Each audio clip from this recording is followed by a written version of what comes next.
Thank you for watching, liking, commenting, sharing, and subscribing right now. Yeah, we gotta whip through this real quick.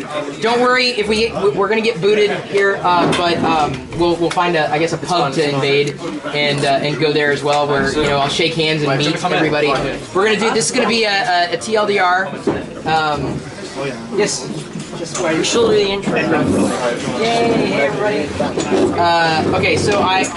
So here's what we're gonna do. Here's the general game plan. I don't know how well this is going to work, but we'll go ahead and lead off with how could we lead off? Let's say hello world, but how could we all say our name at the same time? Say Chris Pirillo.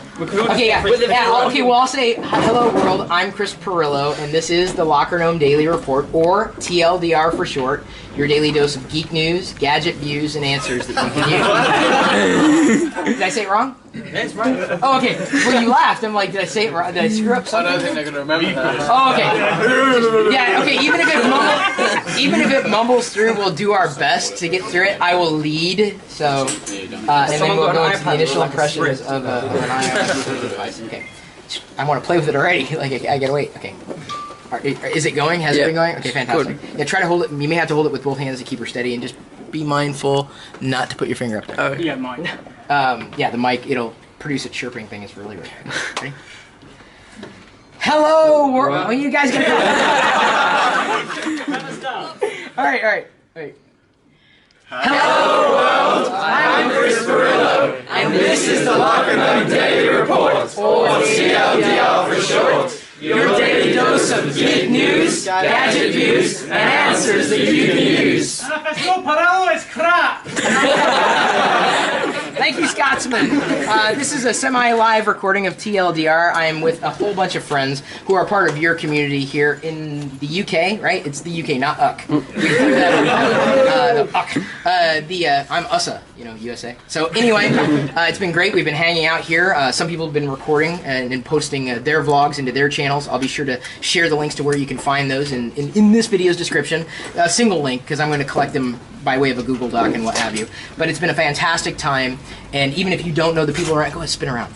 Even if you don't know the people around you, they are as much a part of this community as you are, and it's been absolutely fantastic. Such an amazing turnout. I don't know how many people in total, but it felt like 100. 50, 60. Okay, it felt like 100. It was only 50 and 60, so they had really good personalities, which really worked. So for this live TLDR, what I'm going to do is play with someone's iPhone. We're going to do a drop test. No, just kidding. That'd be funny. No, I wouldn't do that. This is an iPhone running iOS 7. This is a developer build. Now, I have to say that so you understand, this is not a final build. And the reason why I'm putting a finer point on that is because it turns out that Johnny Ive had apparently, who's now in charge of the design of what's going on with the iPhone, gave the icons, which you saw me do in TLDR the other day, he gave the icon development task to web and print design teams. Did you guys know that? Mm-hmm. So that's the reason why they're so messed up. So they're not, allegedly, they're not finished with the design of iOS 7, so I don't want to belabor the point on that. I was very happy to hear that they aren't finished, because I think that stands improvement. So let's go ahead, come in here, see here for the first time, beautiful. And I can twist it, and there's definitely a light parallax going on, and I'd imagine a lot of that happens to be related to the accelerometer inside, or the inclinometer, which is a part of the gyroscope, which they've enabled now in iOS 7. It's very subtle, so it's not in your face, so it's not something that you would necessarily want to toggle at any given moment.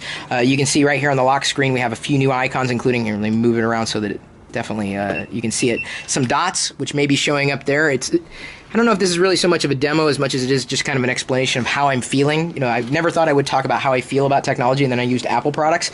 There's a camera icon down below, so assumedly, yes, you can swipe up. You don't see any other handlebar in there, but swiping up takes you right to the camera. You can swipe through to go between video, photo, square, and pano. This is an iPhone 5, by the way, if you can't tell by the size of the screen. The nice thing is, and I think it seems to be a bit more responsive, quick to snap a picture. Very nice. Let's go ahead and jump back out. Home screen, clean animation. Frame rate seems solid, and of course they should be pushing about 50 frames a second. So let's see here. I don't want to, again, violate anybody's privacy. So let's go ahead and, because this is not my phone, jump into weather. Very smooth.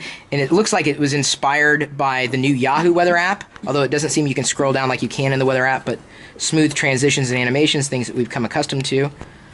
Really think that animation's smooth. Really like that more than the classic iOS. I hope they fix the icons. That's all I want to say about that. So let's go ahead and double tap. We'll open the app switcher. And to close an app, you simply swipe it away, just like that, clean animation. And if you're in a, ooh, hang on. Let me do this. I don't know what webpage you had open last. I'm almost afraid to look. But I wanted to just open up a new app. Okay, nothing in here. Though I don't like the icons. I know I keep saying that, and I said I wouldn't say it, but I think they need to improve the icons across the OS. Smooth transition back down again. Oh, no, I know what I wanted to do. Oh, yeah. Hang on, I'm thinking of three things. I know, and I don't know how to key it in. I think maybe when I'm in an application that is... Let's open the camera and switch it. And, oh no, orientation lock. There we go. I wanted to show that you can also switch between tasks now in landscape mode as well, as opposed to just portrait mode. So that's kind of nice. So let's go ahead and swipe away the camera. So here's something that I just noticed. Frame rate seems to be dropping when I exit out of the task switching app. Do you see that? I don't know if the camera's going to be able to pick that up, but okay, smooth going into it. Swipe away. Although I'm still in the, even though I'm in a portrait orientation, it's the landscape mode is still enabled for the task switching. But I'm definitely seeing drop frames coming out of that task switcher. That needs to be cleaned up. Apple, get on it, because I want a smooth experience. You know me and butteriness. Oh, nice. Swipe down the, somehow it's still locked, even though you saw me holding it in the portrait orientation, it's still locked somehow in a landscape mode. But here's the notification center. And very nice too. Look at that big fat date. Love it. Although I wonder why they still can't squeeze the date into the title bar with this version. But nice. It's got the weather. You know, you can read the weather. People still read. Okay. Go ahead and swipe that away again. Try to get it. Boy, everything. Look at that. I think this is a bug because we have everything locked in. You can see the title bars over onto the side. So let's see if we can. Let's go ahead and lock the phone. Nice fading animation. Try to. Oh, guess we got to slide that way. Icons come in nicely, back into portrait mode again. It is going to be buggy. You swipe down from the middle of the screen to pull down your search mode, which is kind of nice. I don't know if I really want to do this, because again, this is not my phone. There's the keyboard. Oh, wait. Yeah, okay, I want to see if I can do swipe gestures. Boy, I wish. That's one thing, I got to give it to Swipe and even Google. I like the swipe gestures going back and forth, so I'm just going with the letter O. Menus are now black. The keyboard down here in context is black. We have a list of the top hits. The top, Justin Bieber. No, he's not. Top hit. You know, oh, anyway. So, applications. See, my jokes don't always work. Contacts, kind of nice. Music, a lot of music here. And it scrolls down. Smooth frame rate scrolling through. It's quite fine. Let's go ahead and exit out of that. Some frame droppage, again, exiting out of this search application and back into the home screen. So they've got something, I think it's going on with bringing up the home screen again from certain applications. Swiping seems fine. Opening up utilities. A lot of the same utilities that I have. It seems like, I don't know why they went this direction. With the folder, they have multiple folders, or I guess nested lists within folders. What's interesting here is that they're not making full use of space. And I don't mean that just because of the space background, but you've got a big fat utilities at the top, a lot of wasted space at the bottom, and then the icons in the middle. And I appreciate that because I use folders. Looks like there's some blue dots next to some apps, possibly ones that have been updated recently, much like they use the new tag. That's a guess because I don't have the information on that. But I'm curious to know why they don't have anything down here. There has to be a reason. I just don't know. The folders, of course, have changed as well. You've got a whiter background rather than a darker background. I do wonder why they went that way. It looks a bit garish. Why wouldn't the folders be just a bit darker but more transparent, much like the rest of the OS might be, including the dock? I'm trying to see. Oh wow. You know, here's the thing. It's very subtle, and it's going to be impossible to pick up on the camera, but that the effect, the parallax effect when you move the phone back and forth, it's extremely subtle, but it's noticeable. Very small moves with the background in the background, obviously, the image in the background, but I'm not sure that many people would necessarily notice that, but it is a nice effect to have. And it doesn't dog the system like I've seen other applications specifically on other platforms do. What else should I be looking at? Control Yes. center. Control center? What's that? You can see a lot more gyroscopes on the phone. Where you can oh. see buttons. Oh, fantastic. Look at that. This is a different lock screen. And I know people say this is awfully reminiscent of Android, but it's not. Yeah, as you move the phone around, the dots, I realize it's going to be difficult to translate, but the dots will also move up and down, kind of like you're holding onto one of those shaky things. That's what we call them in America, by the way. We call them shaky things. Thank you for the phone. Someone, what should I? Oh, the notification center. Swipe up. No, not notification center. Control center. Control center. Swipe up from the bottom. You now have a flashlight, which has now killed all flashlight apps, which is great. Airdrop enabled right there. So if we were all connected on the same network and friends, well, friends would make it easier. We're not friends, though. I mean, we know each other. I didn't want to give anybody promises that we'd become friends. Although we are. Sorry, I'm like really totally and it's really hot in this basement, too. So that's why I'm breaking a sweat. We also have quick access. I better turn off the flashlight. To your alarms, calculator. Right now, it doesn't seem... Oh, very nice. I like very nice animations. Nice. Going back and forth. You can swipe up from the bottom in any app. You can jump right into the camera. Love that. That's really nice. And for the people wondered why this isn't at the top. When I say, well, it's all about context, right? So when I need a notification, when I'm looking for information, to swipe down. But that's why the notification center is up there. It's all about notifications, being informed of all your push notifications, calendar stuff, all missed, today. But the bottom is all about functions and features. So separating the two is a mental connection. So that, to me, made perfect sense, and I think Apple implemented it as well as they could. So now you can toggle airplane mode, Wi-Fi, Bluetooth, do not disturb, and orientation lock. You also have the ability to quickly adjust the sliders. Not exactly sure why they're I like the translucency or the transparency of the background, specifically above or below the icons and above the foreground, or sorry, the background. I can see through, but not all the way through, so it's translucent. But I don't know if I like the horizontal dividers. I think they could be made a bit more subtle and still provide separations. That's just a gut thing. That's what I feel.